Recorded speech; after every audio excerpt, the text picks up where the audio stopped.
Hey everybody, this is episode 10 of the GameWisp Weekly Podcast, and we're coming at you today from yet another random location. That's right. Where are we going to be next? It could be your house. Nobody knows. That's right. But as always, I am Eli, and with me is the fearless leader of GameWisp, Michael Anderson. What's up, everybody? And after the break, we're going to come back and talk about whether or not YouTube's replacing traditional gaming journalism.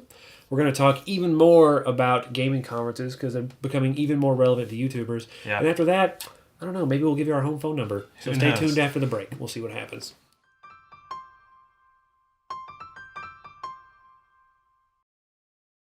All right, everybody, we're back. And our first topic today on the GameWisp Weekly Podcast is YouTube replacing traditional gaming journalism. Why are we talking about this? Why do we care? Because a lot of big things have happened recently in the gaming industry, in the game publishing, the game review space that really lends itself to posing this question. Yeah.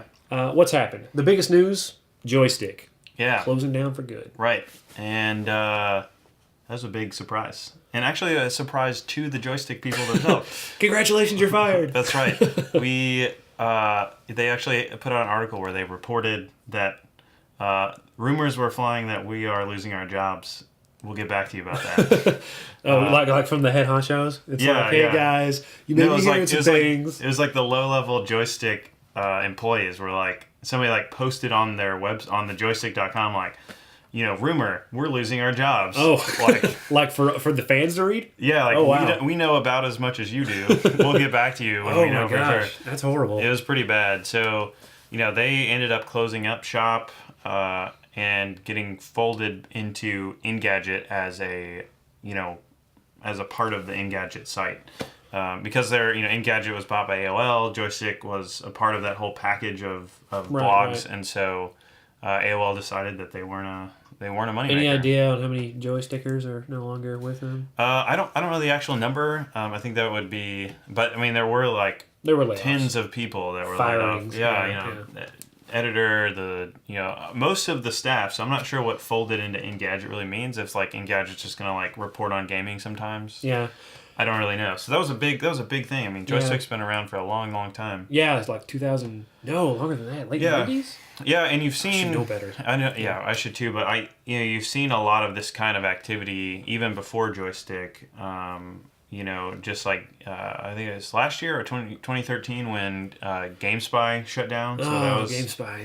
Yeah. That was because IGN was bought by somebody, and there was a few different blogs underneath IGN, GameSpy was a part of that, and some other things that just so you've seen this sort of systematic shutdown of and sort of just amalgamation of gaming into these big powerhouse game journalism places like IGN, like Polygon, stuff like that. I mean, I think first and foremost, we hope the people at Joystick that were let go or whatever quickly find employment and can carry on with their lives and do the good work they've been doing elsewhere, where they'll be appreciated. Yeah, absolutely. Secondly, though, you talk about Joystick and you talk about these other sort of like online media properties that have been shut down, and so what happened? Which came first, the chicken or the egg? Did these shut down and things like YouTube videos fill the void? Or have online gaming content creators, video creators come along and lowered the necessity for people to go to these venues, right? Like, I don't need Joystick and I don't need Kotaku's game reviews and IGN's game reviews. Like, maybe I'll read, or even Polygon, I'll read one or two of these things, but mostly I'm just watching a bunch of gaming video because that gets me as close as I can to the thing I'm interested in. Yeah. It's it's an interesting question. I think the answer is muddy. It's not really a one or the other type thing, I think, but I do think that game journalism is becoming more about a particular type of content that they can provide. So, previously, I mean, you even had things like, gaming magazines like EGM, right? Yeah, sure. And other gaming magazines that were out there. Even, what's the Nintendo one? Nintendo Power. Yeah. That's shut down. Because people are consuming media differently. That's a big piece. Sure. But also, some of the functions, like you mentioned, that those particular publications and maybe even Joystick were all about now are served by YouTubers, by even Twitter, by all these different outlets where you can go find a gaming review. You know, sure. You know, you can go find a I don't know, like other ways to consume the media that you would normally find on a game journalism site. You think there will always be a need for the traditional like pencil and paper, like typed out game review? Like, there's some mediums that do it really well. Like Rock Paper Shotgun, I think does it really well. I really like Polygon's like long form gaming journalism, right? Yeah. But not all of that content is necessarily related to reviews. Yeah, and I think it just depends on the person, right? I think more and more, we see people wanting to consume like reviews via audio and then accompanied with, an overlay or like a video. Like a let's play. Like a let's play or even just like a video review. Like we see that even on IGN, like most of the game reviews have a video review of the game followed by either a transcript of the video or a very similar like write-up of the game, and so they're kind of offering both options, but even IGN is pushing more and more video content. That's like you see that a lot more, at least alongside the right. Is that more or less content. valuable than a let's play? Like if there's I can get IGN's official opinion and they're gonna even a video review, do a video review of the game, and it's going to be like the pros, the cons, or whatever, and their recommendation, and they're going to slap a number on it. Right. Like, is that as valuable to me as 10 hours of someone playing the game? And I can go, well, such and such over IGN. Yeah. I don't even know who's there anymore because they all left. Right. Such and such over at IGN says this was like a 7, but I watched 12 hours of Let's Play footage on it, and to me it feels like a 9. Right. So, why even trust those reviews anymore? And I think that is a huge piece of it. It's really a matter of the personalities. Yeah. I think that's a big piece of it. For me, whenever I was on IGN, whenever I would go look for a review or listen to somebody, there are and were in this case particular people that I was interested in them reviewing the game or giving me their opinion on it because either they play a lot of those types of games or I thought their review was similar to my review of the game in my head. Like, not that I review games, but that like... He played it and liked it, I played it and liked it. So if he plays and likes a future thing, I'll play it more than likely I would. And so I think that's the big problem with like sort of single origin reviews sometimes is like you may not agree with the reviewer about the experience of the game. And so what YouTube offers as an alternative is the ability to sort of connect with a personality that sort of fits your gaming profile. Sure. And so you can find people and gaming personalities that are you're able to relate with. And so I guess as like these, gaming journalism outlets sort of start shuttering, you're losing the variety where you might be able to find that. And of course I think you're gaining a lot more variety, right? And there are more and more Let's Players. It's going somewhere else. Yeah, right? And it's getting even bigger. So, I may not have liked, when Colin Moriarty, for example, was IGN, I may not have liked the review he may have written over a strategy game. But if I go to YouTube, because maybe I love strategy games, so I'm going to go to YouTube and like, oh, here's a guy who plays like a lot of Civ, and he plays a lot of like Crusader Kings and Grand Strategy. Like he's big into strategy, whereas IGN said this game wasn't very good. He's like loving it and praising its depth. It's like, I believe that, because that guy knows what he's talking about a little more. He's like an expert on the strategy game. Yeah, totally. And so, and you can get that even in the aggregate. Like, I can read one review from IGN or I can watch 10 Let's Plays. Yeah, I can see 10 different people's take on it that are just like regular people playing this game, and then they have no interest in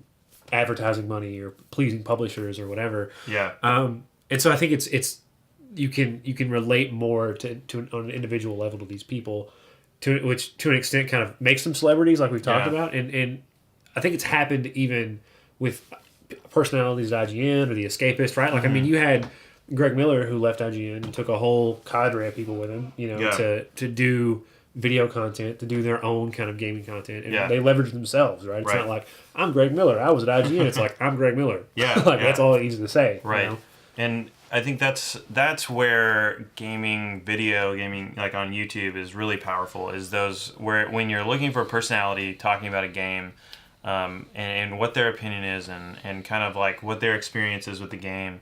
I think that's really powerful. I think what mainstream gaming journalism is really great at is, as we mentioned before, like Polygon has these really long, in-depth pieces often about, you know, Sure. the profiles of developers, of, you know, game development processes, of like industry challenges or things that are going on. Yeah, and I mean they're going to have access that like regular Joe YouTuber can't get, right? Exactly. If I've got a YouTube Right. channel with 30,000 subs, I can't just march into, you know, EA. Be Yeah. like, give me the inside scoop on this. You know, Right, but right. That's You something wanna- Polygon can do, and there's Right. always going to be a place for that. Yeah, and I think that's where, you know, a lot of these like a lot of the gaming content or gaming mainstream journalism folks can really differentiate themselves and make, you know, take that niche of like really in-depth things that people are really interested to learn more about. I think, you know, I look back on one of my favorite articles in recent memory was when Polygon did this long form article on Bungie. Oh yeah, that was and huge. So, yeah, it was really, really long, and they went through like this whole the whole studio as much as they could, you know, personalities, and the timeline, and the different people, and you know what it looked like, and what it felt like to be there, and what they were working on, and all these different things. And I think Destiny hadn't even been announced at that point, or maybe it was called Destiny. We had no idea what it was, and it was a sphere floating in space. That's right. That's right. What is this? Yeah. And so that kind of thing, like you said, you're not going to get that if you're just like a YouTuber. Yeah. But and so there is that place, and interestingly enough, I feel like on the internet itself, there's like a big resurgence in long form content. Sure. Like people are like really interested in that. So that's really hard to do in a video. And so where I think that the journalism part of being in gaming journalism comes in is these scoops and stories and things like that. So I don't know. Do you think there might be a place for YouTubers in that kind of realm in the future? I mean, like you've already got you know, content creators who definitely edge much more towards journalism than just let's playing, right? Yeah. I mean, look at like Total Biscuit, right? He's the go-to example. Like, do you think there's ever going to be a time when a guy like him just goes to EA and says, "Hey, let's talk. I'm Total Biscuit. I'm highly respected, and you know, and I am a gaming journalist. Like, I want the scoop on this." Yeah, and I think so, absolutely. I mean, we have right now this season where honestly, some of those guys like Total Biscuit or Jim Sterling, you know, there's several other people like them where they probably have more views per, you know, big video or big scoop or whatever than even IGN or, you know, obviously probably Joystick had. Yeah. You know, and so I think if, you know, if they're trying to like if they're interested in doing things like that, then I think there's a good argument to be made by them or by their agent or by their like multi-channel network that you know, they have the audience draw that they can, you know, really make an impact with that story. Sure. So yeah, I think we'll probably see more of that. But you also, I think you have to have the personality to really want to dig into stuff like that and do the research and all that kind of stuff. So I'm interested to see what content creator really comes out as in that realm. I'm not sure. Can you think of anybody right now that really is doing that? I mean, like in the YouTube content video space? Yeah. Not in gaming offhand.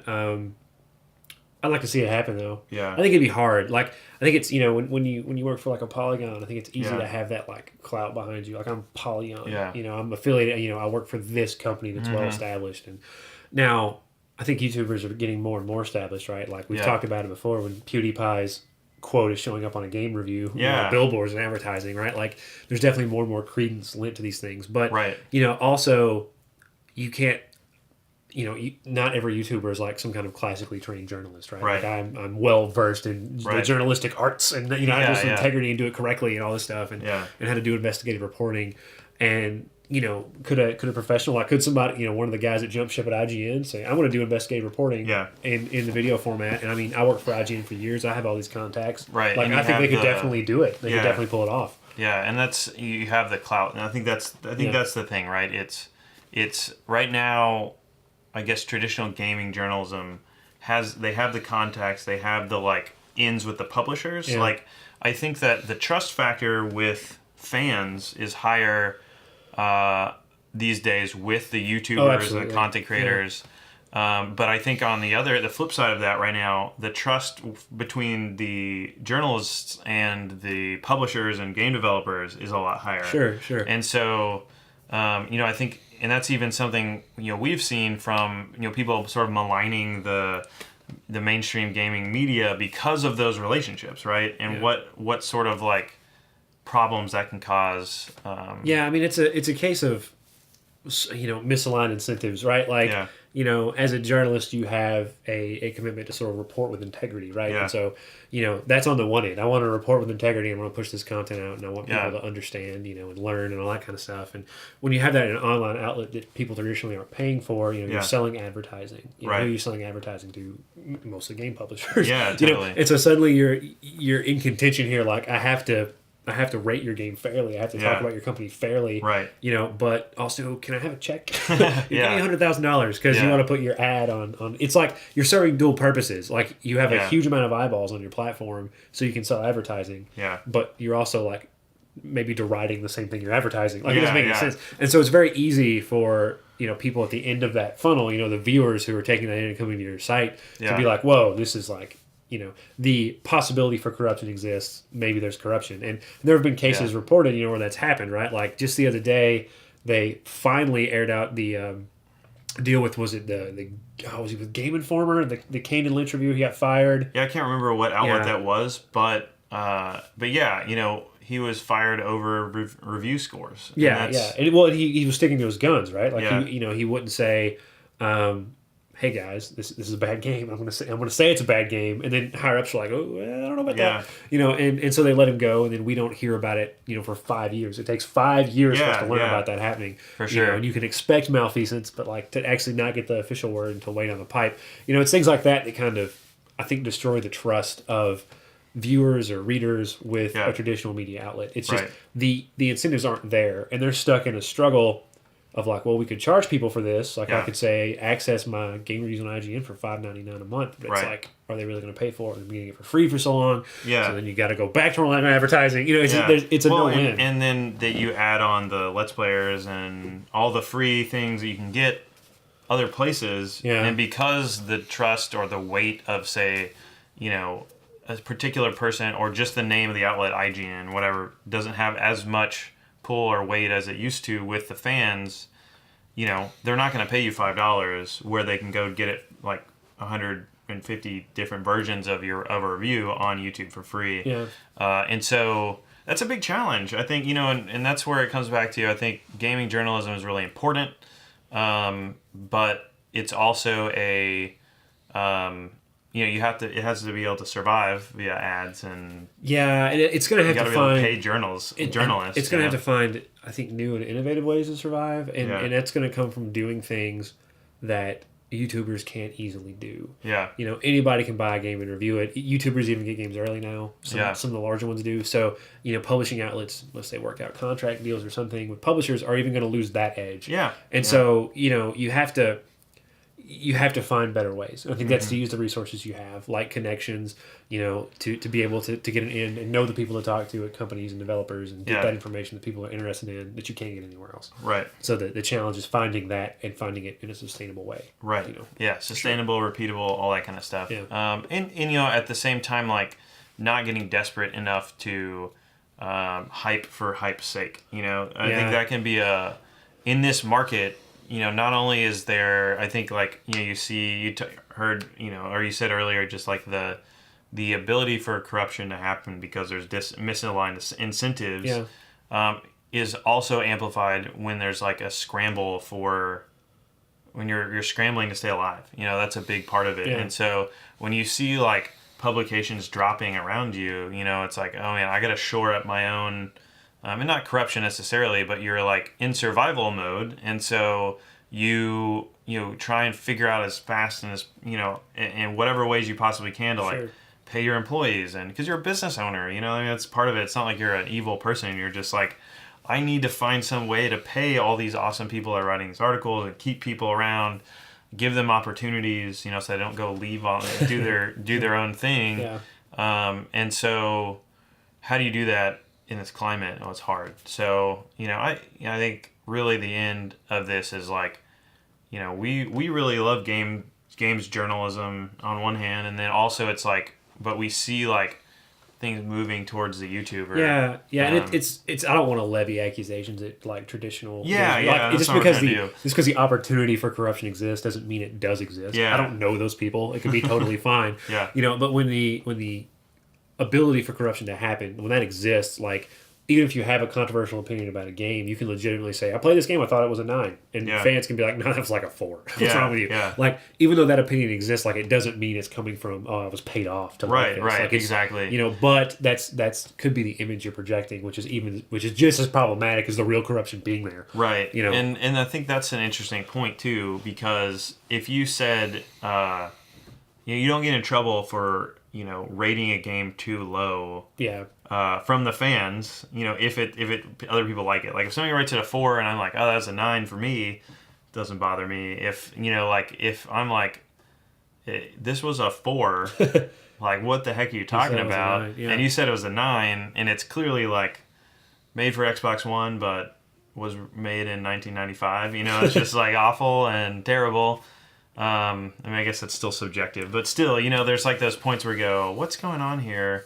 That you can't, and it doesn't necessarily mean anything's happening, but there's just that war of trust, I guess. Yeah, it's pressure not to raise that red flag, right? Yeah, like you may totally. have a counter opinion, but suddenly as a games journalist, you have to be wary of that and say, well, I'm not projecting my opinion. I need to project the average opinion, right? Which is even weirder, right? And then interestingly enough, I think that probably leads to behavior to people like putting out reviews for only a small subset of games, right? So you're never going to review a game that's going to get less than a 6, right? Yeah. Or unless it's like super overhyped and it just bombs to death, and so then you might pick it up and go, we need to see what happened. Like, what the heck happened with this? This is terrible. Why did this turn out good? Don't buy this, that kind of thing. Where I think YouTubers are more free to they just do whatever. They get a game, they play it, it's terrible, they say so, move on, Well, yeah, and that's because their revenue streams aren't really coming from, a publisher, right? It's ad views, and those ads are going to be there regardless. Yeah. And so really, your incentive as a YouTube content creator right now in this space is to say, well, I have to be truthful to my fans, and I have to entertain them, and I have to do things in such a way that they keep coming, because that's what makes my money. Right. People coming to the door. Yeah. And so that kind of takes the need to please a third party out of the way. Yeah. Like, I just have to be truthful to these fans. And so that even if, there have been instances where like there have been potential cases of maybe corruption's happening here. Somebody got paid for this review. What does that mean? Yeah. Suddenly that puts this content creator in the same realm as the traditional publishers, right? Like, hey, you're getting paid to do this, and maybe you're going to lie to us, but for the looking at the entirety of Let's Players, that's a pretty rare thing. Yeah. And so for the most part, I think you can see more truthful reporting. Or I don't want to say that. Even that feels like a wrong thing to say. Yeah. Like you would see reporting that was like, there's not that potential for a misconception. Yeah, for sure. Maybe that's a better way to say it. You're not selling your own ads on your YouTube channel. If it happens to be, an ad for Destiny on your Destiny review, then it is what it is. That's not you that picked that ad to be rolled in front of your thing, in front of your 10 out of 10 review or whatever. Yeah. So, that's interesting. So we'll see. It's a developing thing. I think, you see people going to view in greater numbers these YouTube videos and for reviews, for Let's Plays, for understanding whether they should buy the game or not. But, it's hard to replace a one-stop shop that is like an IGN or, Polygon or whatever for their reviews, for journalism, for news, for scoops, all these kinds of things. Especially because I think, a lot of Let's Players, but gaming YouTubers they're very niche, and so you can't. It's hard to get all of it in one place, and so that's definitely a huge bonus for the games journalism in general. But I think they're going to coexist for now. Yeah. For now, yeah. I think they're going to change. I think the landscape's going to look a little different. I think what does that mean? I think IGN will always do reviews, right? Yeah. Now I think the reviews will just kind of be weighted less and less in the terms of the ecosystem, right? But that doesn't mean other things they do won't be valuable. Yeah. So it's just finding that value. Yeah, for sure. And seeing how they start, continue to use video media. Like, that's another big thing. Like, I think sometimes we'll move away from the written piece more into video. And like we said earlier in this section, that's what we've seen. So, it's an evolving place, but YouTubers have a lot of power with users, a lot of power with the fans. I mean, and so I mean that's exciting for the YouTube ecosystem to have that sort of responsibility be placed on them. It provides a lot of opportunity for people to make a name for themselves by reviewing games and all that kind of stuff. So it's interesting. Yeah. So our verdict, the coexistence. Yeah, I think that's continuous coexistence. That's right. All right. So yeah, that's where we're going to stand. Traditional journalism is going to stay around. It's not going anywhere. But there will definitely always be a place for YouTube and both. And YouTube's just going to get bigger, and hopefully we'll see traditional outlets adapt.